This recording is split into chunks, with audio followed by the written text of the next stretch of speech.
미국과 일본이 주도해 타결한 환태평양 경제 동반자 협정 TPP의 구체적인 협정문이 어제 수면 위로 드러났습니다. 우리 정부도 숨가쁘게 손익계산에 나서고 있는데요. 일반의 관심과는 다르게 가입을 기정사실화해서는 안 된다는 신중론도 만만치 않습니다. 핵심 내용만 짚어보겠습니다. LG경제연구원 김형주 연구위원 전화로 연결되어 있습니다. 위원님 나와 계십니까?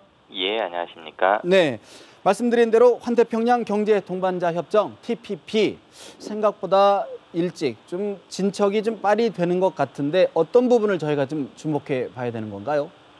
네, 가장 주목해서 봐야 할 부분은 일단 TPP가 기존의 다른 FTA와 어떤 차이점을 갖느냐 하는 부분입니다. 예. 우리가 미국이나 호주, 캐나다 등과 체결한 FTA는 두 나라 사이 FTA, 흔히 말하는 이제 양자 간 FTA라고 한다면 예. 이 TPP는 12개 국가가 서로 그 힘을 합친 그런 FTA입니다. 따라서 양자 간 FTA 때는 이 어떤 제품의 생산 과정이 좀 단순한, 예를 들면 한국에서 전부 만들었든지 혹은 한국에서 한 50-60% 정도 물건을 만들어야 그 상대국으로 수출할 때 한국산으로 인정을 받았습니다. 예. 그런데 이제는 그 12개 나라 어디서 조금씩 나눠서 하더라도 그 안에서 만들어진 원산지 비율이 일정 수준을 충족시키기만 하면 다 그 영내산으로 인정받는 거거든요. 그만큼 그런 왕래가 좀 편해진다, 쉬워진다 그런 말씀이군요.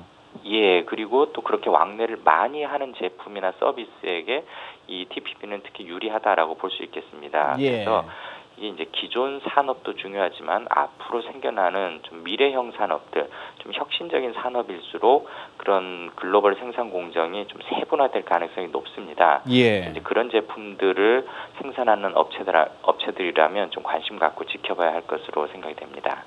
사실 저희 입장으로서는 좀 가입을 좀 심각하게 좀 고민하고 있는 상황인데 특히 세계에서 가장 큰 시장 미국 시장에서 일본과의 경쟁에서 좀 밀리는 것 아니냐 이런 우려가 있습니다. 맞습니까?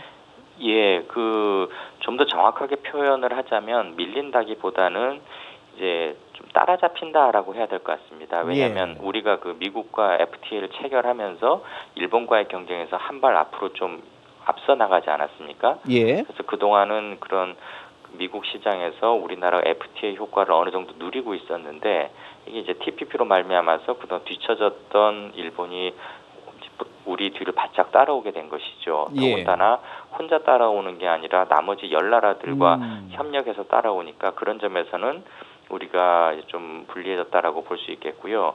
그래서 지금까지 누려왔던 그런 어떤 우위 효과를 계속 유지하기 위해서 어떤 방안을 고민해야 될지는 이제 우리 업체들의 과제라고 하겠습니다. 네.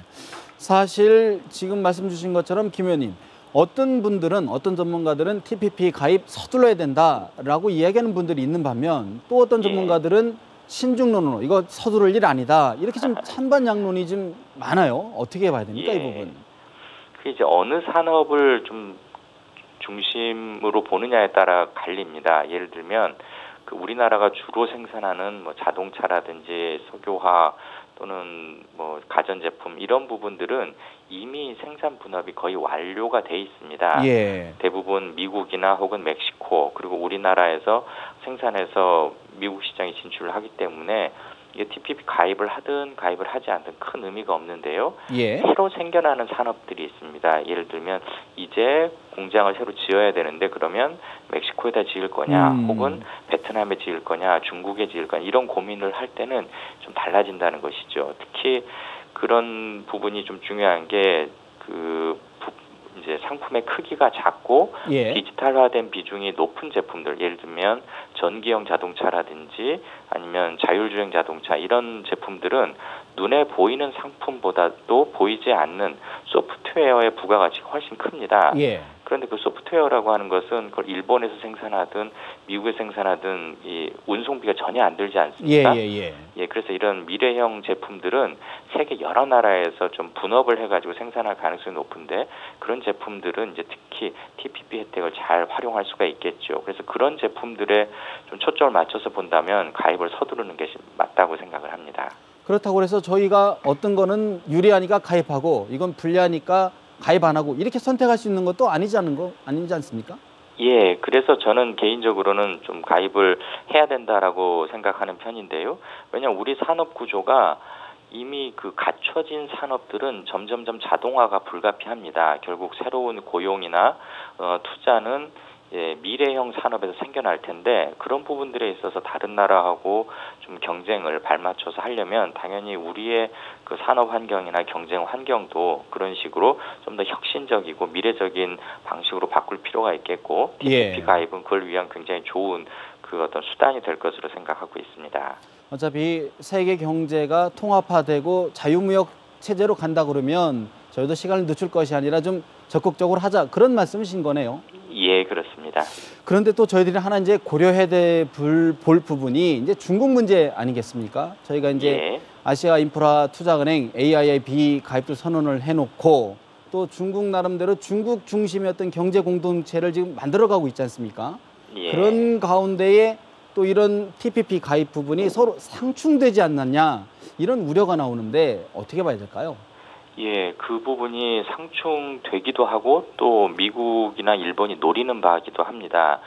오바마 대통령을 비롯해서 미국의 통상 전문가들이 여러 차례 강조하는 이야기가 이 아시아 태평양 지역의 어떤 경제 질서, 즉 기업들이 어떤 따르고 선호하는 그 룰이 자꾸 중국이나 그런 좀 사회주의 국가에게 유리한 방식으로 가는 것 같다라는 우려였습니다. 그래서 좀 더 선진국에게 적합한, 선진국 기업에게 적합한, 좀 더 공정하고, 좀 더 자유롭고 환경이나 노동의 가치를 중시하는 그런 경쟁 환경이 만들어져야 된다라는 것을 여러 차례 강조를 했는데 그런 부분은 또 중국 입장에서는 좀 아플 수 있는 것이죠. 특히나 TPP에서 강조하는 어떤 국유기업이나 국영기업 축소 그리고 중소기업들의 자유로운 그 사업 활동을 위한 규제 철폐 이런 부분들은 중국 입장에서는 선뜻 받아들이기가 쉽지가 않습니다. 그런데 지금 중국의 그 어떤 대외 전략들을 보면 크게 무시 전략 혹은 통큰 전략 이렇게 두 가지로 보여집니다.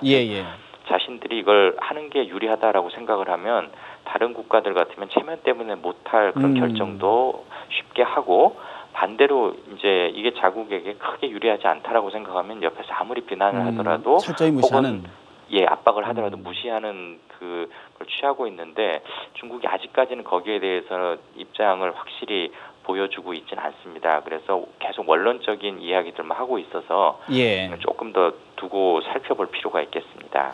마지막으로 좀 하나만 여쭙겠습니다. 사실 지금 TPP 말고도 역내 포괄적 동반자 협정이라고 하죠. RCEP라든가 또 우리 정부가 추진하고 있는 한중일 FTA 여러 가지 경제 공동체 논의가 지금 이루어지고 있는데 향후 우리 정부 어떤 방향으로 가야 될지 전망을 좀 해주시죠. 우리나라와 같은 그 소규모 개방 경제 입장에서는 그 TPP든 RCEP이든 우리가 주도적으로 뭔가를 만들어가기는 쉽지 않은 상황입니다. 그래서 TPP의 경우는 미국, RCEP이나 한중일의 경우는 아무래도 중국이 주도하도록 만들 수밖에 없는데 지금 현재 중국은 그 무시 전략과 통큰 양보 전략 사이에서 방향을 못 정했기 때문에 둘 다 여전히 좀 소극적입니다. 한중일 FTA도 그렇고 RCEP도 그렇고요. 그래서 우리는 이 부분에 대해서 중국이 소극적이니까 우리도 손 놓고 있는다. 이거는 이제 말도 안 되는 것이고 어쨌든 그 여러 곳에서 좀 판을 벌려놔야 이것들이 최종적으로는 어떤 세계적인 무역 자유화에 기여도 하고 또 우리처럼 그 수출 비중이 높은 나라 입장에서는 유일한 살 길이기도 합니다. 그래서 중국이 되도록 RCEP이나 한중일 FTA를 좀 적극적으로 추진하도록 그 TPP와 함께 추진한 것이 우리 입장에서는 가장 유리한 전략일 것 같습니다. 그 그물을 좀 넓게 펴달라 그런 말씀으로 좀 드려야 될 것 같습니다. 오늘 말씀 여기서 줄여야 될 것 같습니다. 말씀 고맙습니다. 네, 감사합니다. 지금까지 LG경제연구원 김형주 연구위원과 전화로 이야기 나눠봤습니다.